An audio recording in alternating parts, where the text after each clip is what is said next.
Kalingap. Mapagpalang hapon po sa ating lahat, ano? So, marami pong salamat sa mga nag-subscribe sa aking video. So, dito nga po ay Dara tuluyan ng iniwan ng kanyang ama. So, ano nga ba yung mga dahilan po, ano?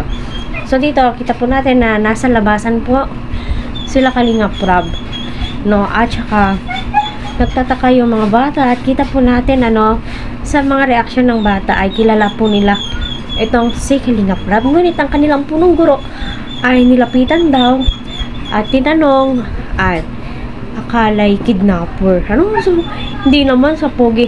Ang pogi nga ni Kalingap Rab at ng mga kasamahan niya pinagkakamalan. Pero, respetuhin po natin yon dahil nga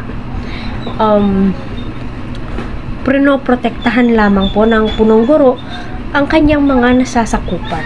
At saka wala naman po sigurong masama kapag nagtanong. Ano sinabi nga ni Kalingap Rab doon, wala naman pong masama at okay naman daw po yung ginawa ni punong guro. No? So, panoorin po natin yung mga bata is marami pa nga nagpa-picture which is kilala po talaga nila ang Kalingap. Hi Dara! Laki mo na Dara! Bagong uniform?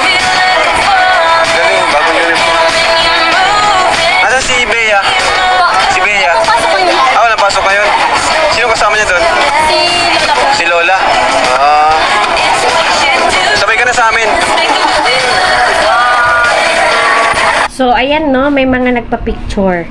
It means, kilala po nila itong si Rab. Ano, wala pong masamang intention itong si Rab, no, sa labas ng paaralan.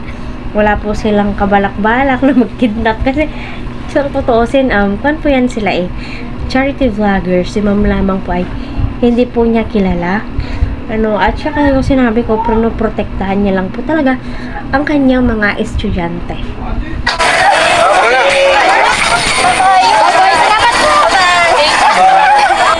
Sa main, bukas na rin, paliwanag mo na lang yung ma'am. Natakot ata kay Starax. So, ayun, no, narinig po natin yung sinabi ni Kalingap Ian na bukas ay ipaliwanag mo na lang kay ma'am kung sino nga po sila. Ano, yes, tama naman po. No, para sa ganon ay hindi po magtaka, ano, at hindi po magalit. Ano, baka ang dami naman nilang lalaki, baka sabihin ganon. No, sino nga ba sila?